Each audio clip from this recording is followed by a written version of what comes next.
শহীদ সাইফুল ইসলাম আরিফের হত্যাকারীদের যদি যথাযোগ্য বিচার না হয়, গোটা বাংলাদেশে বিদ্রোহের আগুন ধরবে। এই ইসকন আমার ভাইকে হত্যা করবার দুঃসাহস দেখায়। আমরা ধৈর্য ধারণ করছি, আমরা ধৈর্যের চরম পরাকাষ্ঠা প্রদর্শন করছি, আমরা আমাদের কর্মীদেরকে শান্ত রাখার চেষ্টা করছি। এটাকে যদি কেউ আমাদের দুর্বলতা ভাবেন, বোকার স্বর্গে বসবাস করবেন। স্পষ্ট ভাষায় বলতে চাই, এই যে আমার ভাইকে যারা হত্যা করলো, শহীদ সাইফুল ইসলাম আরিফের হত্যাকারীদের যদি যথাযোগ্য বিচার না হয়, গোটা বাংলাদেশে বিদ্রোহের আগুন ধরবে।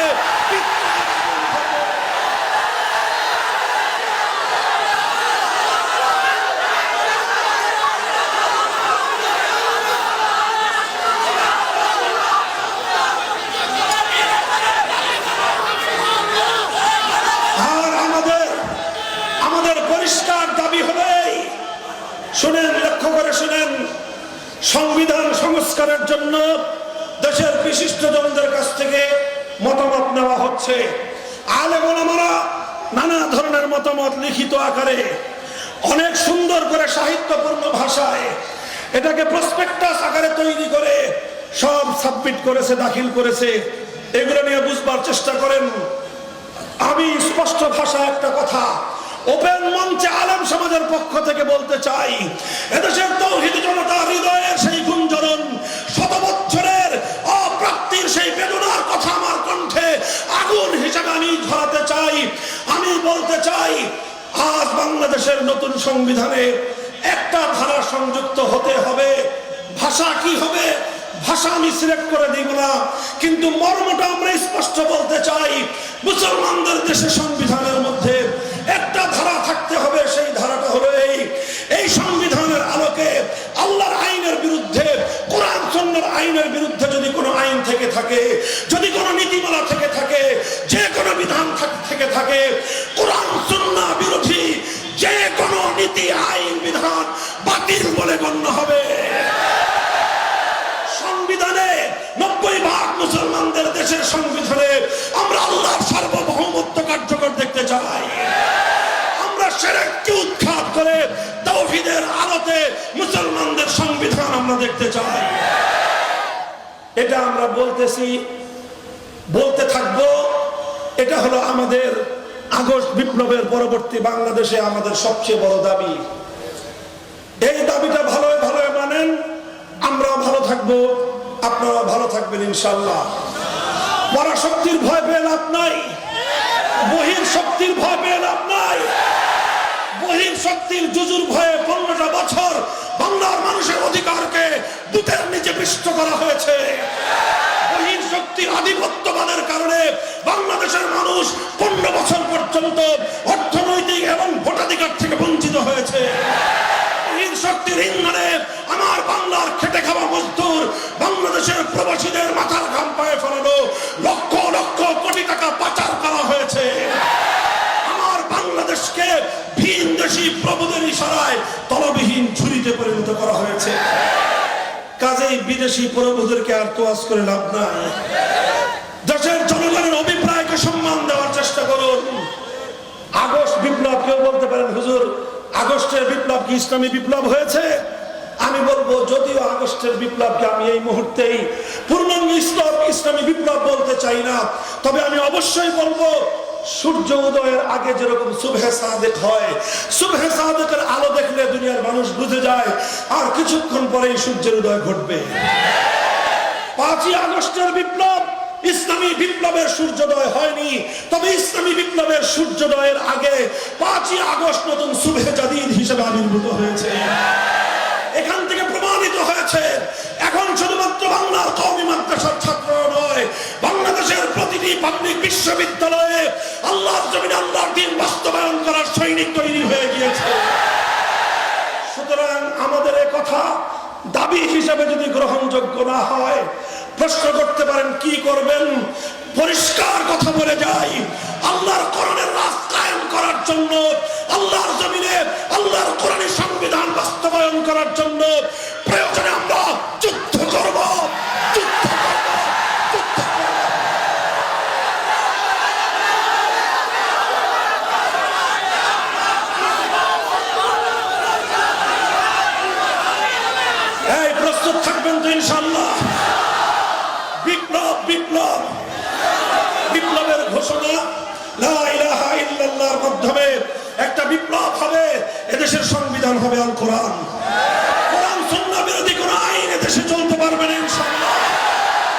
সাহস করো, হিম্মত করো। বেশি নয়, 2000 আবু সাঈদের রক্তের মাধ্যমে যেভাবে আধিপত্যবাদী ভারতীয় দেশবাদাস বিতাড়িত হয়েছে, আর 2000 শহীদের রক্তের বিনিময়ে বাংলার মাটিতে কোরআনের রাজ কায়েম হবে, খেলাফত কায়েম হবে।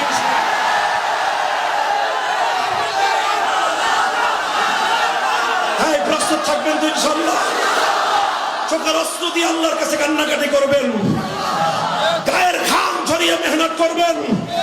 সর্বশেষ প্রয়োজন হলে শহীদি ঈদগাহে জমায়েত হয়ে শহীদ সাইফুল ইসলাম আরিফের মতো আল্লাহর দ্বীনের জন্য অকাতরে জীবনের রক্ত কারা কারা ঢেলে দিবেন। আল্লাহ কবুল করুন, তৌফিক দান করেন।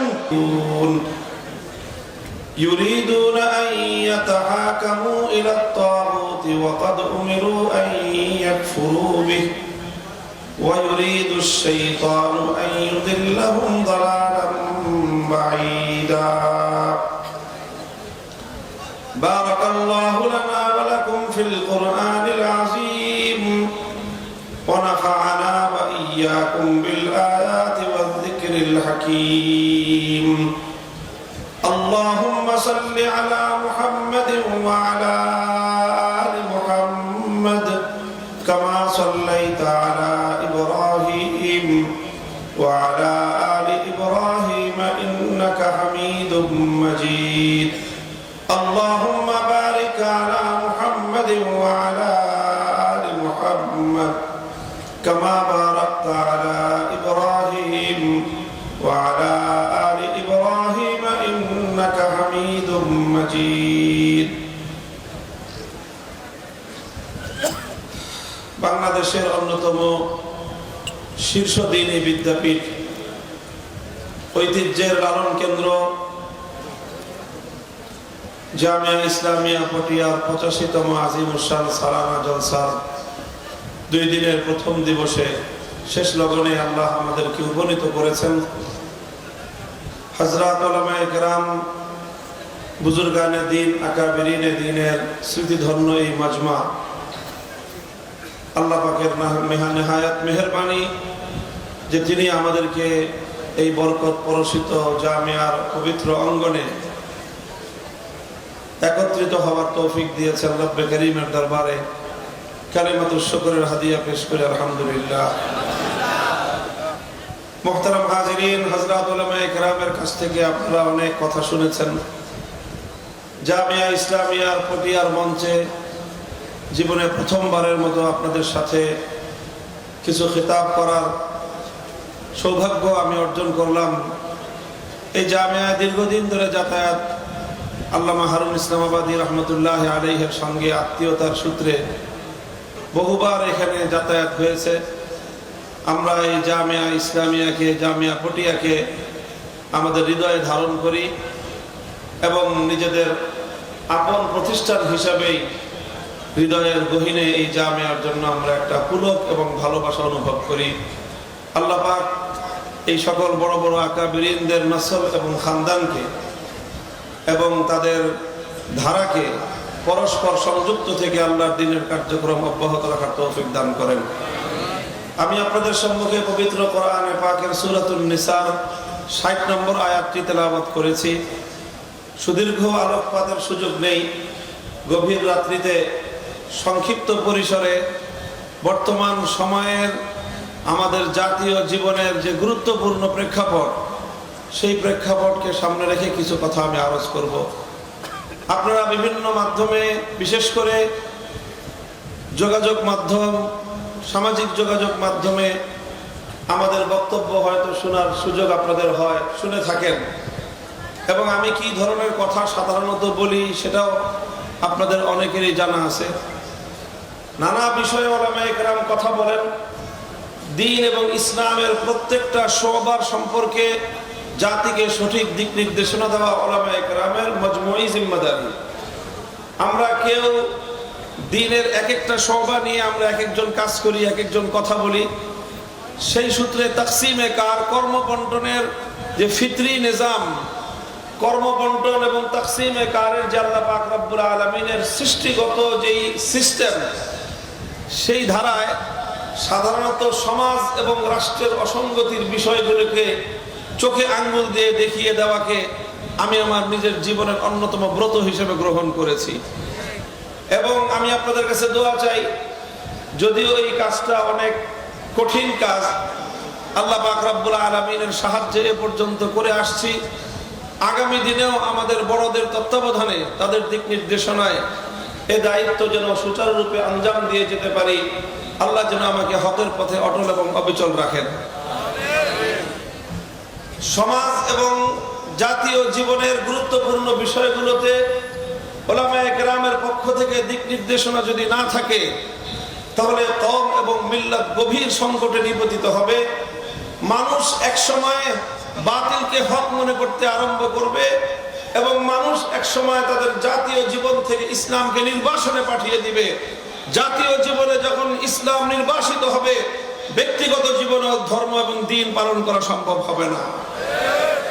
এই জন্য আমরা পরিষ্কার ভাষায় বলছি যে যেখানে অসঙ্গতি দেখব, যেখানে কোরআন এবং সুন্নাহ বিরোধী কার্যকলাপ দেখব, জীবনের কি পরিণাম হবে সেই পরিণাম নিয়ে ভাবার আগে নিজের উপর আল্লাহ এবং তার রাসূলের পক্ষ থেকে অর্পিত দায়িত্ব পালনে আমরা সচেষ্ট হব।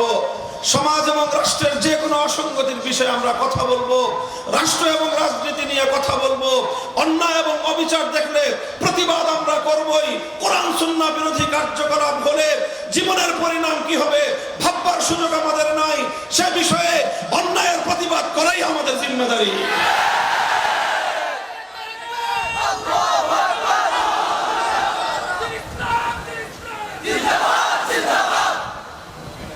মুহতারাম হাজিরিন, কোরআনে পাকের যে আয়াত আমি আপনাদের সম্মুখে তেলাওয়াত করেছি, এর সংক্ষিপ্ত ভাবার্থ আমি আপনাদের সম্মুখে প্রথম তুলে ধরি। তরজমাটা আল্লাহ বলেছেন এবং বড় আশ্চর্য নিয়ে আল্লাহ বলেছেন, বিস্ময় নিয়ে আল্লাহ বলেছেন যে এটা কিভাবে সম্ভব। আল্লাহ বলেন যে আলাম তারা ইলাল্লাযীনা ইয়াজুমুনা আন্নাহুম আমানু বিমা উনজিলা ইলাইকা ওয়া মা উনজিলা মিন ক্বাবলিকা ইউরিদুনা আন ইয়াতাহাকামু ইলাত তাগুত। আল্লাহ বলেন যে দেখো, আশ্চর্যজনক একটা বিষয়, কিছু মানুষ এমন আছে যারা নিজেদেরকে ঈমানদার বলে পরিচয় দেয়, দাবি করে যে তারা নাকি ঈমানদার, অথচ নিজেরা নিজেদেরকে ঈমানদার বলে দাবি করার পরেও ইউরিদুনা আন ইয়াতাহাকামু ইলাত তাগুত,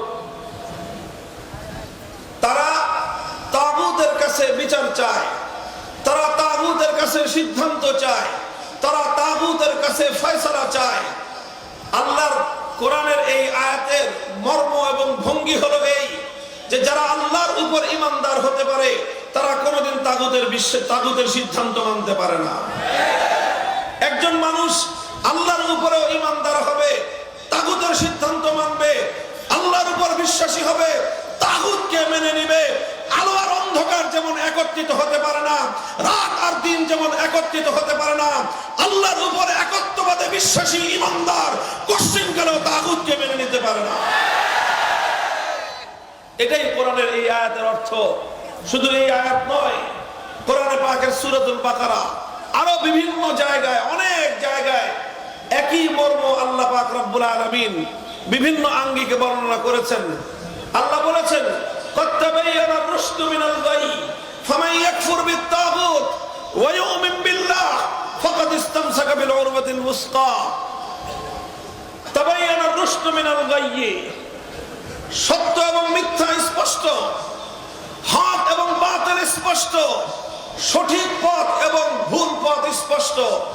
ফামান ইয়াকফুর বিত-তাগুত ওয়া ইউমিন বিল্লাহ, যে তাগুতকে অস্বীকার করবে আর আল্লাহর উপর ঈমান আনবে সেই সরল এবং সঠিক পথকে ধারণ করলো। অর্থাৎ আল্লাহর উপরে ঈমান তখনই গ্রহণযোগ্য হবে একজন মানুষ তাগুতকে যখন অস্বীকার করবে। আর একজন মানুষ যখন তাগুতকে স্বীকার করবে, সে ব্যক্তি জীবনে অনেক কিছু হতে পারে, হাজি গাজি পাজি হতে পারে, ঈমানদার হতে পারে না। কোরআন পরিষ্কার বলেছে, আল্লাযীনা আমানু ইউকাতিলুনা ফি সাবিলিল্লাহ ওয়াল্লাযীনা কাফারু ইউকাতিলুনা ফি সাবিলিত তাগুত। যারা ঈমানদার তারা লড়াই করে আল্লাহর পথে, যারা কাফের মুশরিক বেঈমান তারা লড়াই করে তাগুতের পথে। আল্লাহর পথ ভিন্ন, তাগুতের পথ ভিন্ন। ইমানদারের কাজ আল্লাহর পথে লড়াই করা, বেঈমানের কাজ তাগুতের পথে লড়াই করা। হক আর বাতিলের লড়াই চিরন্তন লড়াই, হক আর বাতিলের দ্বন্দ্ব চিরন্তন দ্বন্দ্ব। ইমানদারকে কুফরের বিরুদ্ধে লড়তেই হবে, লড়তে লড়তে জীবন দিতে হলে জীবন দিতে হবে। তবু তাগুতের সামনে, বেঈমানের সামনে, কুফরের সামনে মাথা নত করবার সুযোগ না।